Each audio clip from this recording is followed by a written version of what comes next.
I want to welcome everybody to our 2022 annual meeting. I'm not quite sure if it's our 2021 meeting taking place in 2022, but either way, we're glad you've taken some time out of your weekend to join us virtually. I'm hoping that March of 2023 will find us gathering together in the traditional way. It's been a long time. I'll keep my remarks brief and I'll try not to simply read PowerPoint slides. That annoys me. So if we could go to the next.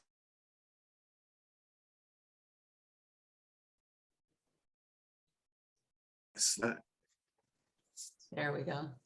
There we are.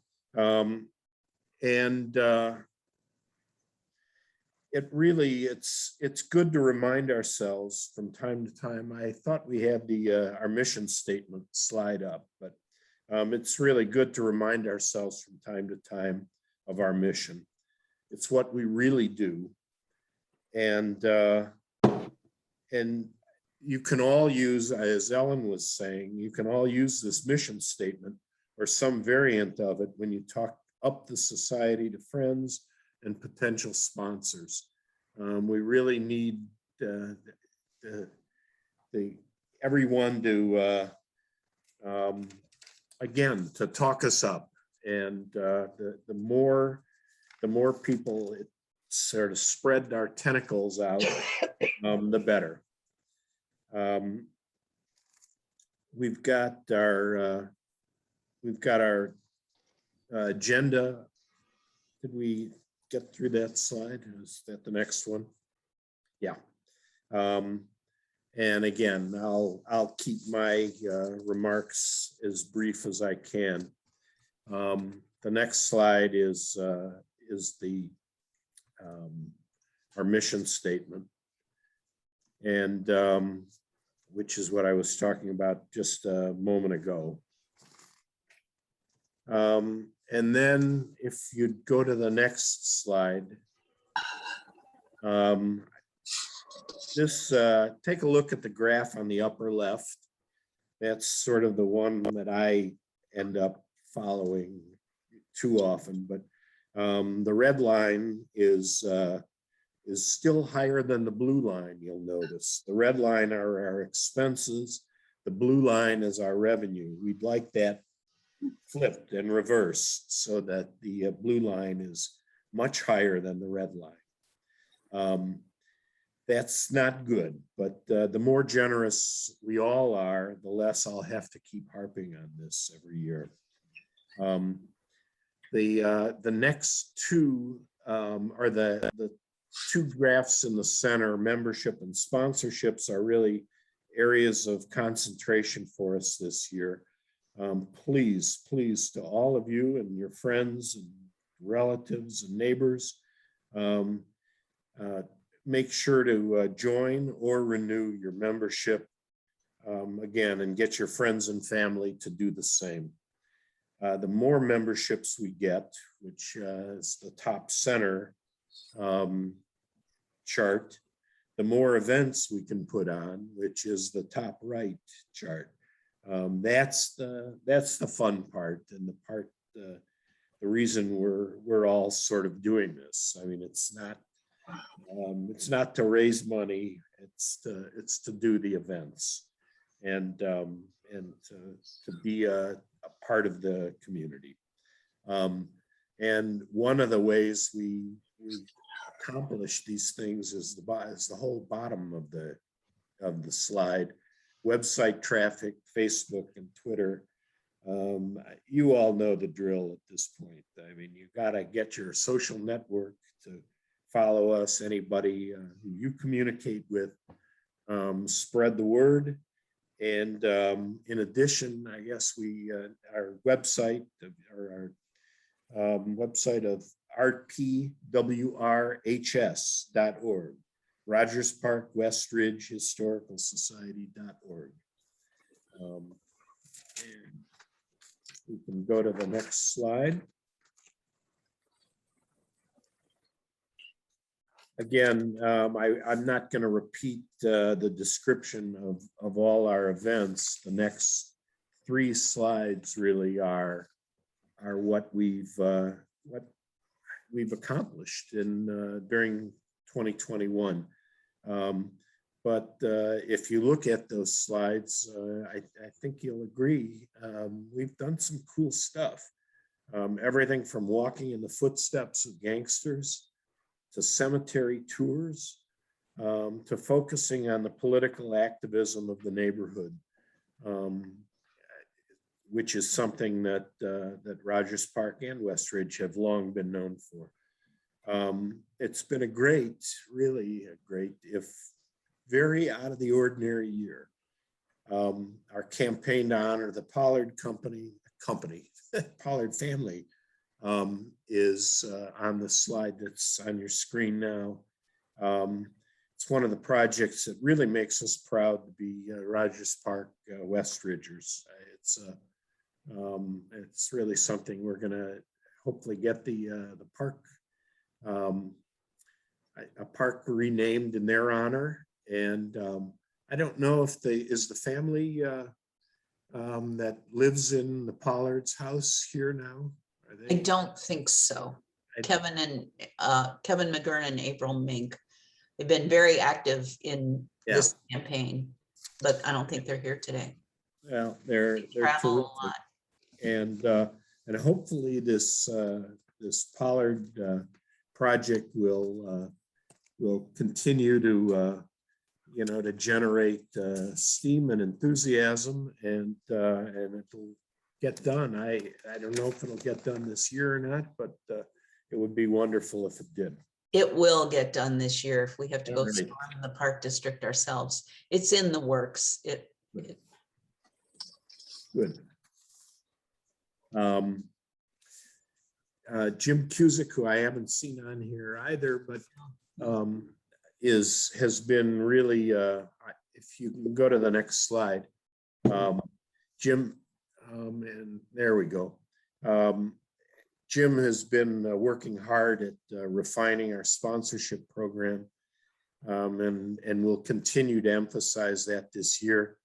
Ellen Barron has been an important and sort of foundational member of that, and we're hoping to really boost the visibility of our sponsors, and continue to get them, continue to grow the number of sponsors who we have. Please talk us up in the businesses you work for, the businesses you work with, and the businesses you shop in. Call us if you'd like help contacting potential sponsors. We can arrange a meeting with you with a potential sponsor. And I'll leave you to read quickly. We can go through the sponsor, the opportunities that we have, both as what we're calling foundational, cornerstone, and landmark sponsors, and then a big push to get realtors involved. We have a huge number of realtors in our neighborhood, and we'd like to get as many of them as we can. There are these cool opportunities to also put the house listings that you have on what is our next slide, our property history quest. And the spearheaded by Donna, who is up there, the property history quest is really one of the coolest things we've done in a long time. It lets people find out about their home and its history. We completed 14 projects during the last calendar year, during 2021, and there are 26 pending. The problem with this is it's a good problem, but it's a problem nonetheless. And we really are looking for more volunteers to help us with the projects. If you you can call and we can introduce you to this property history quest. As I say, if you enjoy writing, if you enjoy researching, I'm sure we can find a way for you to participate in this. Give Stephanie a call at our office, and she'll do the make the arrangements and get people put together. If the Fill history out the volunteer form on the website. yes. The volunteer form is on the website, and so you don't even have to call. You can just fill out the volunteer form on the website. I forget about that. And again, if writing or researching is not your cup of tea on the history quest, we have plenty of other projects, and we'd love to have you join our team. I know Rob Case, our volunteer extraordinaire, runs our photo archives, and having trained with Matthew Brady during the Ulysses S. Grant administration, he would be thrilled, absolutely thrilled, I know, to get more volunteers involved in organizing our photos. If we go, I think, to the next slide, I know there's still more work to be done under the auspices of Glenna Eves, another volunteer extraordinaire and former board member, who's really directed much of the transfer of our collection to the Chicago Public Library, which is being housed at the Sulzer Library. Not to beat this dead horse, but we realize that our core expertise is not as a museum. That is just not what we're set up to do. And so we've given, you can see a slide of it on the screen, but we've given almost all of our archive to the Chicago Public Library. And they're working at organizing it. And if anybody wants to see it, you can contact them, and they will arrange to show you whatever you're looking for.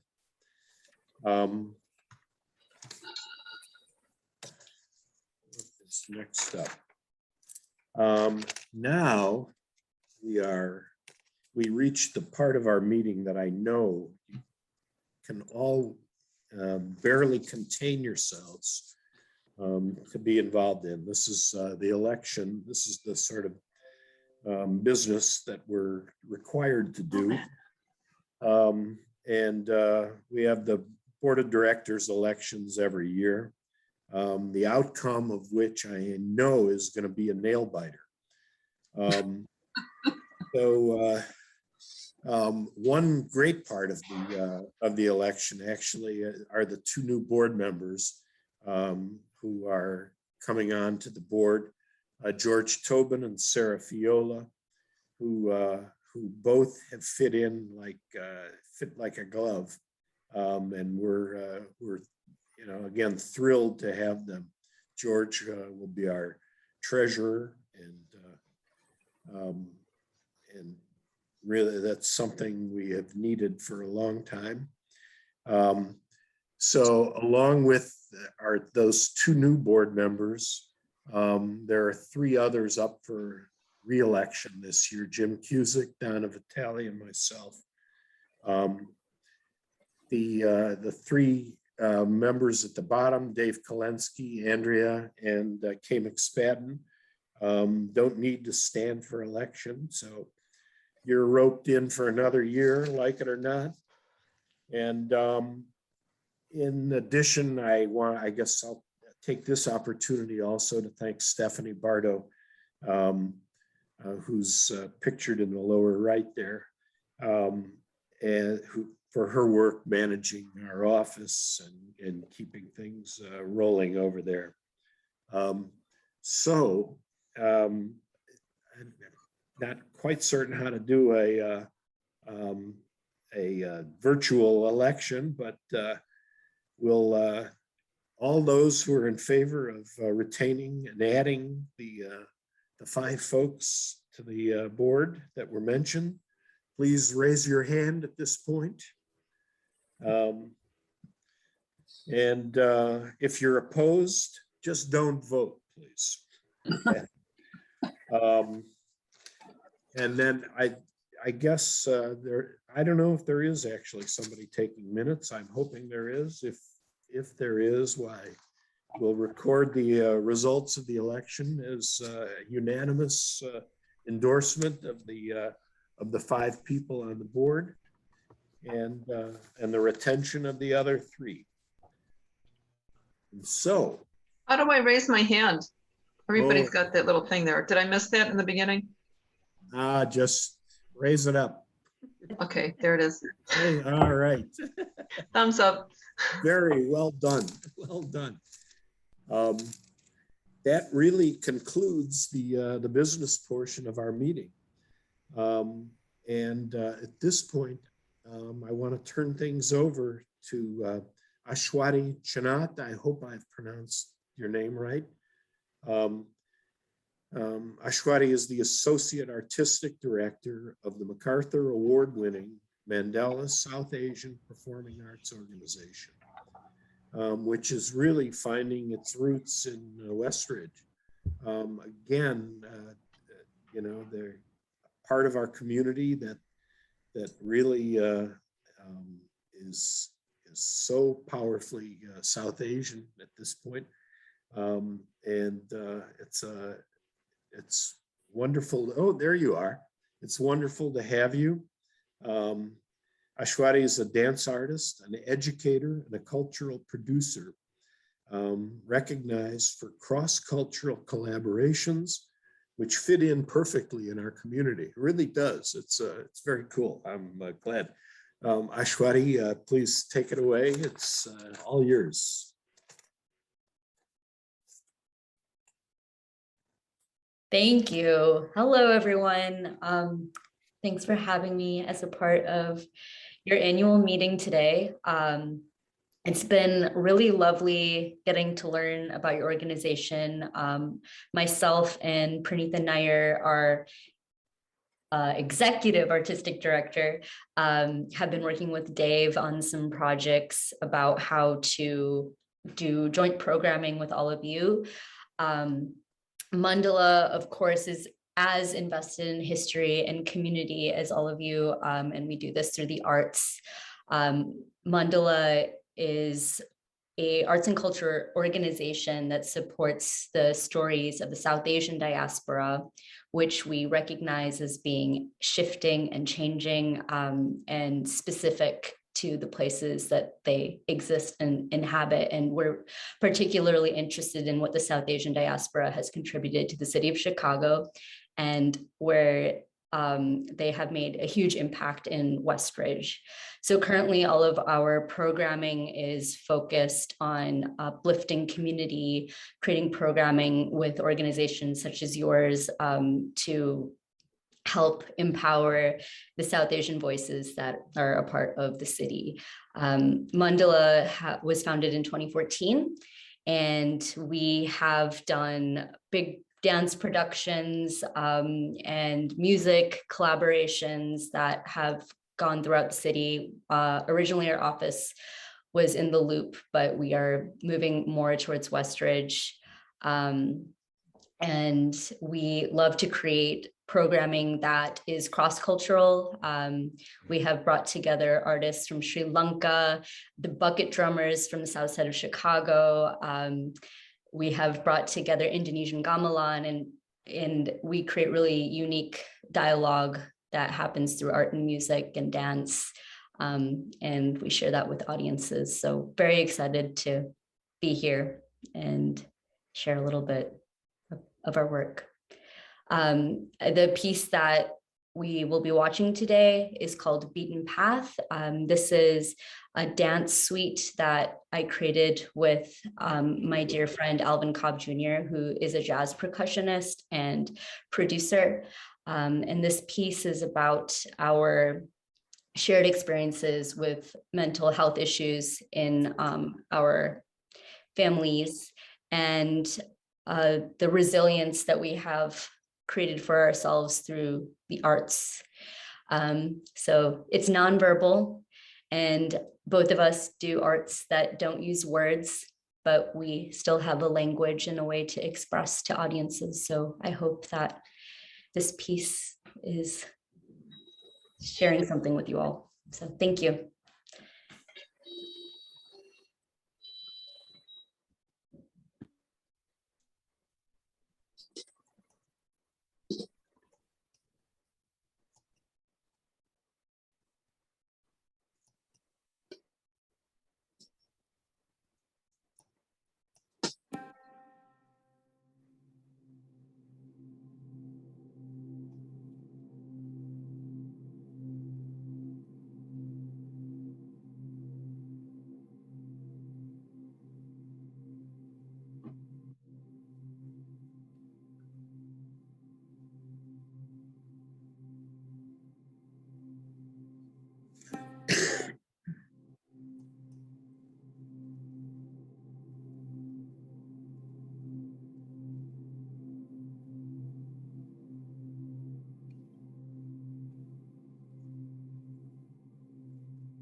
That's great.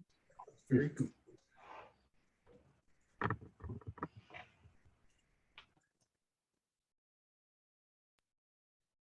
Thanks everyone for watching. That was an improvisational piece. I should also share that. And it was also our first performance after the pandemic. So we hadn't performed in a long time. So it was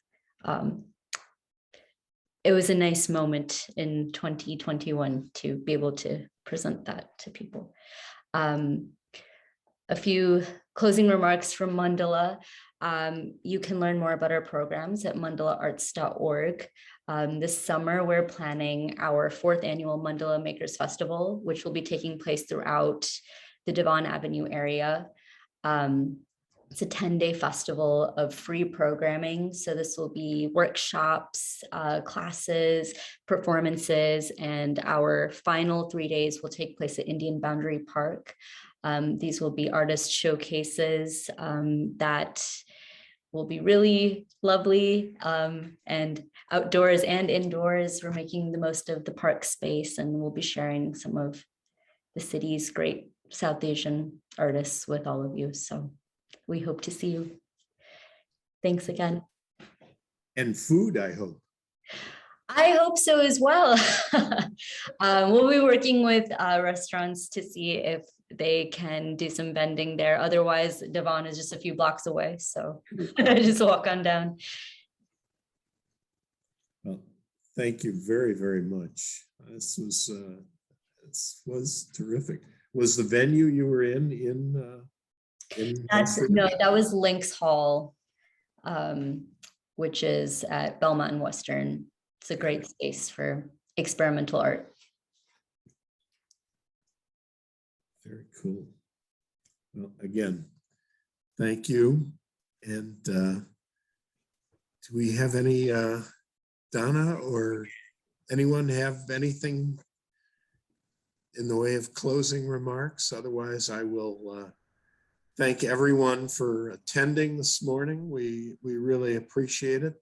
And we hope you enjoyed yourselves. We hope you'll go out and talk up the Rogers Park West Ridge Historical Society. Get your friends and neighbors and relatives to do the same. Follow us on social media. We have a Twitter page. We have a Facebook page. We have whatever else you might want in terms of social media. And again, enjoy the rest of your weekend. And please volunteer. Yes. I'd like to say something. Sure. Okay, so I love architectural history. The history of housing, the history of our neighborhood is wonderful, and I've learned so much from this organization. I mean that in so many different ways. I know I've said this before on other events, but I live in a home built in 1883. I'm the third owner, only the third owner in all these years. I've been here 21 years now, and the last event that we had, or next to the last, you featured my house, or I mentioned it just online in the chat, and somebody reached out to me that her grandparents were the original owners here. And we haven't connected past that yet, but I'm hoping to at some point. And I just think it's fascinating, the history of the land and how we became a part of the city. I mentioned it just the other day to some clients of mine as we were walking around. We were in Avondale, I think, somewhere around there, and or Irving Park or something. And I mentioned that all these neighborhoods became a part of the city because Chicago had to have over 1 million residents in order to qualify for the World's Fair, right? And I learned it on one of the meetings that we had online just within the last year.